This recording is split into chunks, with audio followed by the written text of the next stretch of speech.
The Navy needs Maverick. Val Kilmer's first acting gig was a TV commercial for hamburgers. He was just 12 years old. 15 years later, Top Gun catapulted him into global superstardom. Joel Schumacher, the director of Batman Forever, once described Kilmer as the most psychologically unstable person he'd ever worked with. Rumors swirled that during one outburst, he nearly set a crew member on fire, dousing them with alcohol and jabbing at them with a cigarette. His reckless behavior became so frequent that journalists dubbed him Psycho Kilmer. The former 90s heartthrob, who portrayed the dying Doc Holliday, came dangerously close to that fate himself in real life. This brush with mortality bore its own bitter fruit. "There's nothing good about divorce," Val Kilmer said in an interview about his own failed marriage. But the iconic movie star also grew up in a fractured family. Kilmer was born in Los Angeles on December 31, 1959, to a real estate developer. When he was 9, his parents' marriage fell apart, and he stayed with his father. Kilmer has said the family split left an emotional mark, straining his relationship with his dad. His father passed away in 1995, and Kilmer immediately clashed with his older brother Mark over dividing their father's estate. Val Kilmer's acting journey kicked off with the most promising moment of his life. At 16, he was accepted into the prestigious Juilliard School of Acting in New York. Its alumni include legends like Robin Williams, Kelsey Grammer, Miles Davis, Christopher Reeve, and many more. But just before his studies began, Kilmer's life changed forever. His younger brother Wesley dreamed of becoming a director. A year younger than Val, Wesley suffered from epilepsy. Kilmer idolized him. In a 2004 interview, he called his little brother a genius and an astonishing artist. "I was kind of in awe of him," he said. In Val's eyes, his artistically gifted brother was destined to be the next Steven Spielberg or George Lucas, as he told the New York Times. The day before Val was set to leave, Wesley had an epileptic seizure. He fell into the family pool and drowned. "I didn't really come back down to earth until 2 or 3 years after my brother's death," Kilmer told the Times in an interview. He struggled terribly at the famed acting school. He was biased against his mentors and peers, despising the authoritarian vibe of the renowned institution. He loathed the formalism, the silly vocal exercises, the rules. He was a rebel. Still, his talent was undeniable. He landed lead roles in Orestes and The Wood Demon. He even co-wrote a play with classmates called How It All Began. Famed theater producer Joseph Papp caught it during a school visit and loved it. Later, it ran for a month at the Public Theater in New York. Young Val aimed for Broadway, auditioning for major roles. But twice, he lost out to peers, first to a young Kevin Bacon, then to Sean Penn. After the deepest personal loss of his life flipped his world upside down, Val still found his calling. In 1984, Val Kilmer debuted in his first film, Top Secret Star. Next came Real Genius in 1985, another sci-fi romp on screen. He wasn't impressed when he got the Top Gun * script, according to his memoir. "I didn't want to do it. The movie didn't excite me. The story didn't grab me," he writes. Luckily, the film's iconic director Tony Scott convinced Kilmer to join, promising him the role of the slick fighter pilot ace nicknamed Iceman. The director's enthusiasm eventually won over the stubborn actor. But on set, clashes were inevitable. Kilmer and crews butted heads. Every day during filming, the two stars formed their own camps, crossing paths only on set. "We were different guys," Kilmer writes in his memoir. "I was boozing it up at night during the shoot and didn't care about any of it. Meanwhile, Cruise was up late, rehearsing lines, stunts, planning the next day." Top Gun raked in over $350 million at the box office and became a global blockbuster. Kilmer didn't see it coming. As he told the New York Times in 2020, "Fame wasn't my priority, but it found me.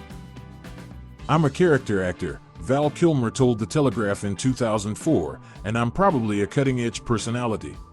That mindset and perspective made Kilmer the perfect pick to portray the tortured yet brilliant Jim Morrison in Oliver Stone's 1991 film The Doors. The story traces the rocker's rise to fame and his swift descent into drug addiction and death at just 27. Kilmer shines in The Doors, but on set, he lived up to his diva reputation, feuding with Stone over the film's direction. His obsession with his craft sometimes pushed him to reckless acts. Actress Caitlin O'Heaney claims Kilmer attacked her during an audition for The Doors. As I walked to my room in the hallway, Val Kilmer grabbed me, lifted me up, shook me, and threw me to the floor, she said in 2017. O'Heaney filed a preliminary assault claim. She was eventually paid $24,500 in compensation over the incident. She also revealed a confidentiality agreement signed by her, Stone, and Kilmer, barring all parties from discussing the allegations.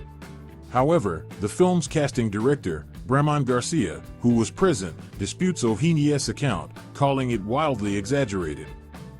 In 1993, Val Kilmer played Doc Holliday in Tombstone. His stunning supporting role as the legendary, talkative Wild West dentist and sharpshooter dying of tuberculosis lit up the film.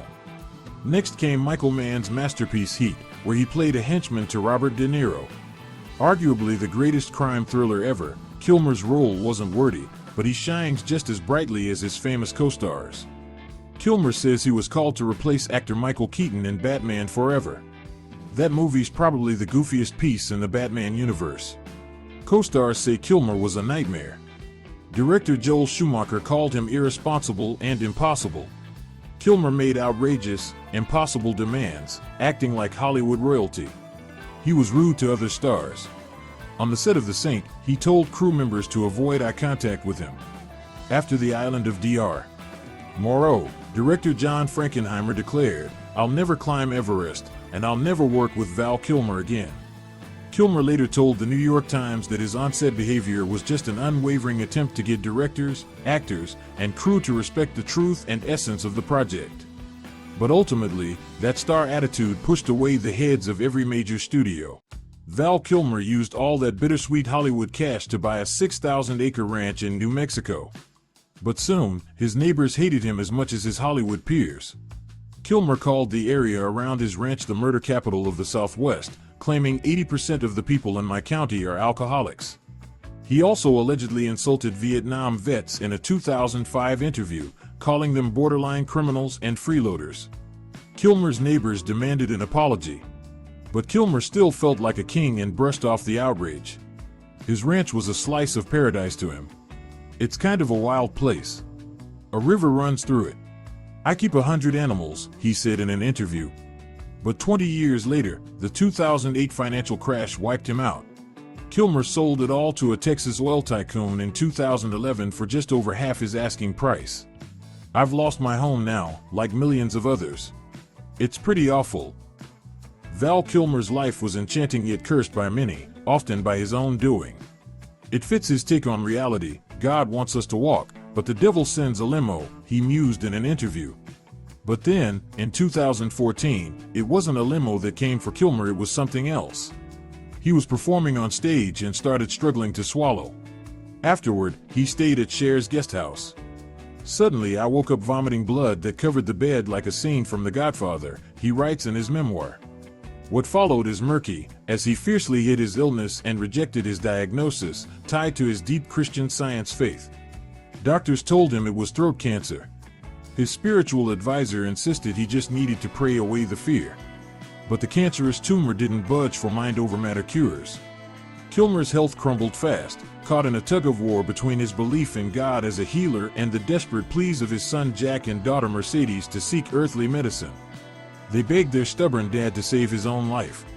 In the end, Val Kilmer gave in to his kids' pressure. "I didn't want to test them," Kilmer told the New York Times, adding, "I'd have to leave, abandon them forever, and I just didn't want to be without them." In 2014, Kilmer had surgery, followed by chemo and radiation. He says doctors cut up my whole throat, which he still calls dry as a bone. The operation left him with a tracheostomy tube and feeding tube. It ruined his once gorgeous, booming baritone, turning it into a rasp, for The Hollywood Reporter. His great gift was gone. For to carry me home. The kid needs Maverick.